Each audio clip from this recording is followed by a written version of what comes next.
Juliano, nós estamos prestes a começar uma obra importante para o município, né, que é a continuidade aí do saneamento básico, a ligação das redes de esgoto, e que nesse período, então, será interditada a Baía Filho, a principal avenida hoje da nossa cidade, e nós teremos que fazer um desvio, então, ali na rua Eloy Silva, ao lado do Cruz e Souza, entre o Tijucas Clube, passando pela rua Florianópolis, no trecho ali em frente ao ginásio, na contramão, né, nós vamos ter que fazer a mudança ali, e saindo novamente na Baía Filho, ali próximo ao fundos da prefeitura. É uma obra necessária para o município, a gente já adiou aí alguns dias a realização desta obra, para não atrapalhar muito o trânsito, mas infelizmente nós temos que dar continuidade ao procedimento e marcamos então para iniciar hoje essa obra. Infelizmente a Cosatel está com outras frentes de trabalho no município e não conseguiu, né, se organizar para iniciar hoje, e final de semana nós temos também as provas do Enem, então optou-se para começar a obra segunda-feira. Então a gente pede aí para os munícipes, né, as pessoas que costumam transitar naquele local, nas proximidades do Cruz e Souza, do ginásio, do fórum, né, para ficarem atentos com as mudanças do trânsito a partir de segunda-feira. A DITRAN, a Prefeitura Municipal, a Cosatel, a própria SAMAI, nós temos a intenção de não prejudicar muito o trânsito e faremos ali o possível, né, para não interditar totalmente a Avenida Baía Filho, na maioria dos dias, mas em dados momentos nós teremos que fazer totalmente a interdição da via. Então a gente pede o cuidado das pessoas para transitar nesse local, tentar se organizar, né, para os deslocamentos, para as escolas, para o trabalho, em virtude desse transtorno que nós vamos ter no trânsito nos próximos dias. O diretor, tem-se uma estimativa de quanto tempo ficará esse desvio ali pela avenida? Segundo informações ali da empresa responsável pela obra, em torno de uma semana para concluir todos os trabalhos ali, o Sidney. Nós tentaremos fazer meia pista aí na maior parte do tempo, né, para não atrapalhar muito o trânsito, mas, como eu falei anteriormente, há momentos que nós temos que interditar a via e fazer o desvio, então, pela rua Florianópolis. Alguma outra mudança prevista agora, a curto prazo, em relação a essas obras aqui no município? Ô Juliano, nós estamos passando um momento aí delicado na cidade com todas essas obras, né? Praticamente as ruas do perímetro urbano aí central estão sendo abertas, né, para a instalação da rede de esgoto, para a tubulação da SAMAI também, levando a água com mais força para o bairro da Praça. Então nós temos bastante ruas aí que poderíamos dizer que estão sendo prejudicadas hoje, mas que é uma obra necessária para o município, para a saúde das pessoas, é importante e não tem como adiar isso, né? Feliz o nosso município que tem condições de estar fazendo essas obras hoje, e claro que depois então de estar com a rede implantada, com todos os trabalhos realizados, a gente tem que dar um capricho melhor nas vias, né? Própria calçada das pessoas, né? Para a circulação dos pedestres, então a gente tem que fazer todo um serviço aí de melhoria nesse sentido. Mas é uma obra importante, o município está trabalhando para que tudo ocorra da melhor forma possível. Nós tivemos um crescimento considerável, é isso, diretor, no crescimento da frota de veículos aqui no Vale do Rio Tijucas, pelo menos é o que se observa a cada dia nas principais avenidas das nossas cidades, né?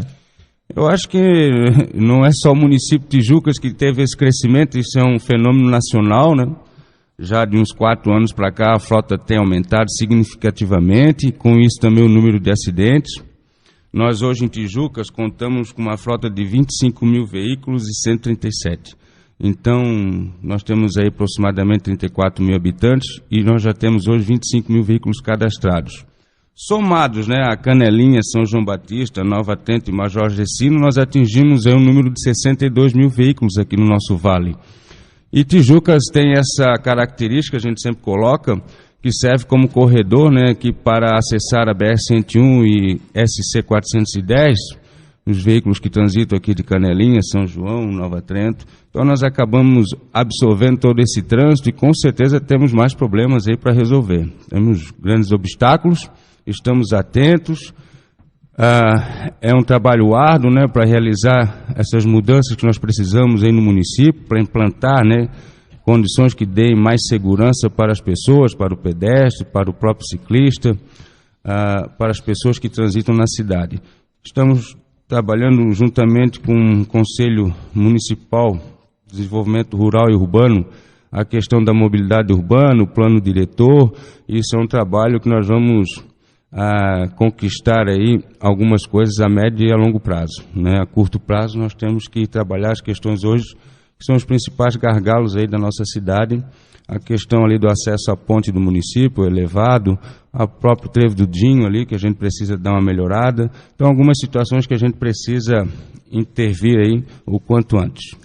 Pois bem, você falou dos números de veículos aqui em Tijucas, número altíssimo, aproximadamente 25 mil veículos, para uma população de 34 mil, no máximo 35 mil habitantes aqui em Tijucas, de acordo com o IBGE.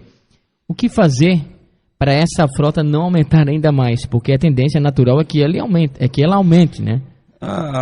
O que a gente discute muito aí nos seminários e congressos é a necessidade da mudança do comportamento humano com relação ao deslocamento para o trabalho, deslocamento para levar os filhos às escolas, enfim, o próprio poder público investir mais para que as pessoas tenham ou de bicicleta ou a pé, ou que tenham o transporte público de qualidade. Então o caminho é ele, né? É investir em transporte público de qualidade, fazer melhorias na questão da mobilidade urbana, disponibilizar mais ciclofaixa para as pessoas transitarem de bicicleta. O caminho é deixar o carro na garagem, né? Senão nós vamos ter aí graves problemas que já enfrentamos hoje, com congestionamentos em determinados horários, com problemas de acidentes, porque o trânsito fica mais pesado, há mais riscos, né, de acidentes em determinados horários. Então a gente precisa rever, fazer uma reflexão se há necessidade realmente de a gente deslocar para o trabalho ou para fazer uma compra na farmácia de carro, de moto, porque hoje a gente coloca que as pessoas estão andando com 4 rodas, né? Elas não caminham mais, né? Então ninguém sai mais de casa a pé. É raro aquela pessoa que sai a pé ou de bicicleta. E o caminho para a gente ter menos veículos na rua é justamente esse: as pessoas transitarem a pé, transitarem de ônibus, transitarem de bicicleta, para que a gente consiga, né, ter menos acidentes de trânsito, menos riscos aí de morte, não ter congestionamento.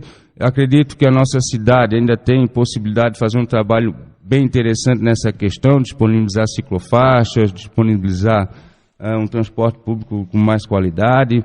Esse é o caminho. Nós temos ainda condições de dar segurança para as pessoas no município. Ao contrário de alguns municípios, já não tem mais essa capacidade, estão aí praticamente um colapso, né? Florianópolis, esse dia, teve um acidente na ponte Pedro Ivo Campos e teve 14 quilômetros de fila, congestionou praticamente a cidade toda ali no seu entorno da entrada de acesso à cidade. Um horário de pico ali, de 17 horas. Eu não diria, Juliano, que nós corremos esse risco aqui em Tijucas, né? Mas a gente pode futuramente enfrentar, assim, problemas assim. Só colocando a questão da Bae Filho, a Coronel Bispo, Senador Galotti, no horário das 17 horas nós temos um fluxo muito intenso de veículos. E qualquer acidente, ou qualquer fator que aconteça, né, que proíba o trânsito nesse local aí, da Bae Filho ou na Senador Galotti, causará um transtorno muito grande aí para as pessoas. E nós temos um problema hoje que é a questão da pressa, né? A falta da paciência no trânsito. As pessoas estão num ritmo muito acelerado aí na vida, em busca do capitalismo, né? Outro dia a gente fez um trabalho na faixa de pedestre, na Avenida Bae Filho, próxima à Escola Ondina Maria Dias. E tivemos que parar o trabalho com as crianças porque elas estavam correndo o risco ali de ser atropeladas pelos motoristas que não estavam respeitando ou que não estavam nem aí com essa questão, né? Isso porque a Polícia Militar estava presente no local ainda. Então a gente optou ali com os policiais militares, com a diretora da escola, em cessar a atividade perante a falta de respeito dos motoristas, das pessoas, justamente por essa pressa, por essa ansiedade, por essa falta de educação. O diretor citou aí, portanto, essa questão, até da Polícia Militar, e é importante que a gente também destaque isso.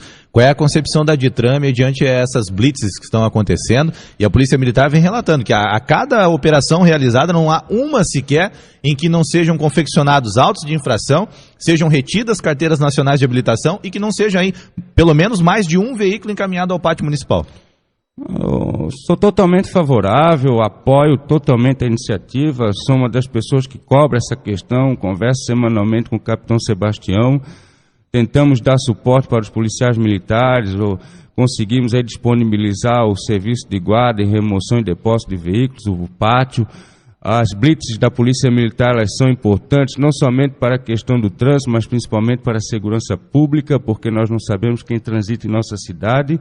Antigamente todo mundo se conhecia em Tijucas, hoje é o contrário, né? Você já conhece poucas as pessoas. Se você entrar numa rua hoje aí, você já não sabe se a pessoa que mora ali no lado é conhecida ou não. Então, várias pessoas vieram para Tijucas, vieram para a região, para o litoral, em busca de trabalho, né, em busca de progressão pessoal, mas também vem muitas pessoas oportunistas, e aí a Polícia Militar tem que estar na rua, tem que estar observando, fiscalizando. A Polícia Militar faz as blitz não com intenção de pegar o motorista que está sem carteira, o carro que está sem documentação. Claro que isso faz parte do trabalho, mas a principal questão é a segurança pública, né? Então já tiramos pessoas aí de circulação com armas, pessoas que estavam com pendência na justiça, enfim. Acho que a segurança já aumentou nos últimos meses na cidade. Estive conversando com o capitão Sebastião, comandante da Polícia Militar, que me mostrou inclusivamente estatísticas que os assaltos, os roubos na cidade já diminuíram nos últimos 3 meses a partir da implantação do pátio e também da questão da maior fiscalização da Polícia Militar. Nós estamos conversando com Gerson Henrique Marcelino, ele que é diretor municipal de Trânsito e Transportes aqui em Tijucas. Diretor, vamos destacar um assunto que já viemos conversando com o diretor, que é a questão do trânsito sob a ponte da BR-101 e também os acessos aqui na cidade. Segue as negociações com a Autopista Litoral Sul sobre esses assuntos? Com certeza, Juliano. Ontem mesmo ainda liguei para o Fernando Araújo, responsável pela autopista aí no trecho nosso aqui da região, com a sede em Joinville, marcando uma reunião para início de dezembro, para voltarmos às tratativas, às negociações, haja vista que envolve bastante situações que nós precisamos estar conversando, nos reunindo, o Poder Público, Prefeitura Municipal, Autopista, a NTT, a própria Polícia Militar, enfim, todos os órgãos aí competentes, para darmos, né, uma solução, vamos dizer assim, definitiva nessa situação. Acredito que definitiva nunca pode ser no trânsito, porque o trânsito é dinâmico. Então hoje, se a gente muda uma rua para o lado esquerdo, amanhã ou depois, conforme a situação da cidade, a gente pode inverter o fluxo. E da mesma forma o acesso à cidade, que hoje é daquela forma, daqui a pouco pode ser diferente e futuramente mais diferente ainda. Mas a gente precisa dar, na verdade, a maior segurança para as pessoas que transitam nesses locais aí de acesso à nossa cidade. O próprio elevado ali do Guarneri Cunha, que praticamente acontece acidente aí semanalmente, né? E a autopista está ciente disso, mas, por outro lado, ela tem vários municípios para tratar também das mesmas questões, nas marginais da BR-101, e o cronograma deles, então, é extenso, as atividades são extensas, e a gente tem que estar negociando, tem que estar conversando, tem que estar buscando soluções. Existem já projetos elaborados, que estão sendo melhorados, acertados. Eu acredito que um compromisso, acho meu, enquanto diretor de trânsito da Prefeitura Municipal, do prefeito Valério, ano que vem nós trazemos soluções aí, já no primeiro semestre. Já foi adiado aí, praticamente tínhamos vontade, né, interesse de começarmos as obras ali nesse final do ano, não conseguimos, mas no início do ano que vem, no primeiro semestre, a gente precisa dar uma resposta para a nossa sociedade, para as pessoas que transitam na nossa cidade, e a autopista nos deve, né, de certa forma, essa solução, essa melhoria no trânsito. A gente tem que cobrar, tem que dialogar, tem que conversar, tem que estudar a situação do trânsito. A diferença entre o possível e o impossível está na vontade humana. Então a gente precisa, nesse momento, unir as forças políticas, as forças empresariais aí para cobrar, para estar em cima dessa questão e tentar buscar a solução o mais rápido possível. Não podemos adiar muito tempo. Já quando assumimos a Ditran em 2011 e fizemos a municipalização, nesse mesmo período encaminhamos diversos ofícios para a autopista, algumas melhorias foram realizadas, mas ainda estamos um pouco distante do que queremos, né?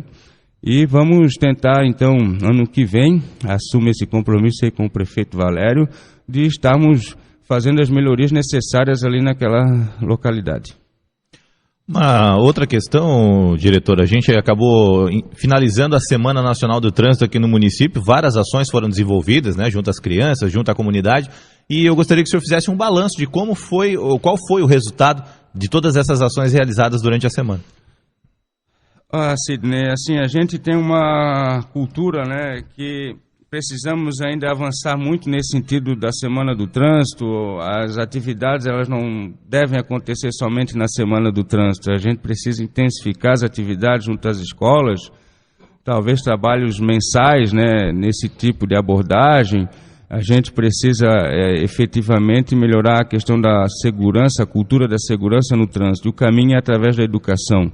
A semana foi positiva, apesar do nosso órgão, né, ter uma estrutura ainda pequena comparada com outros municípios. Enfim, nós estamos em um processo de estruturação ainda, apesar de já estarmos 3 anos praticamente trabalhando na Ditran. Mas a gente que trabalha nessa área do trânsito sabe que as coisas não acontecem assim da noite para o dia. Então isso é um processo, é uma semente que nós estamos plantando. O município tem seu órgão hoje para responder pelo trânsito, assumindo as broncas, vamos dizer assim, né? Porque são vários obstáculos, não é um serviço muito prazeroso, vamos dizer assim, no dia a dia. A gente tem bastante obstáculos para vencer, e aí que está a questão do prazer, é a conquista, né? De deixar uma marca aí, de deixar maior segurança para as pessoas no trânsito. Mas nós devemos futuramente implantar a questão da cultura de segurança no trânsito nas escolas e fazer um trabalho intenso, né, semanalmente, mensalmente, para não trabalhar o trânsito somente naquele mês de setembro, numa semana só. Então a gente precisa ter estrutura para isso também, né? E hoje a gente faz o que dá. A gente precisa melhorar a nossa estrutura. Com o tempo, a cidade está crescendo, as coisas vão melhorando aos poucos. Então nós estamos ainda longe de termos um trabalho efetivo na educação no trânsito. Temos que galgar isso, temos que buscar soluções. Talvez estive conversando com a secretária da Educação para a gente criar alguns programas, realizações nessa área e tentar melhorar essa questão da educação no trânsito. Gerson Henrique Marcelino, diretor municipal de Trânsito e Transportes aqui da cidade, muito obrigado pela participação no Jornalismo da Vale. Eu que agradeço, em nome da Prefeitura Municipal de Tijucas, em nome de toda a equipe da administração. Peço novamente aos motoristas para ficarem atentos, então, aí nos próximos dias, próximo ali ao semáforo do Posto Chiquinho, né, Avenida Baer Filho, onde nós estaremos, então, realizando as obras de saneamento básico. Agradeço mais uma vez ao nosso flamenguista Luciano, Sidney, Juliano e a todos da Rádio Vale, e um obrigado aí pelos ouvintes que nos acompanharam.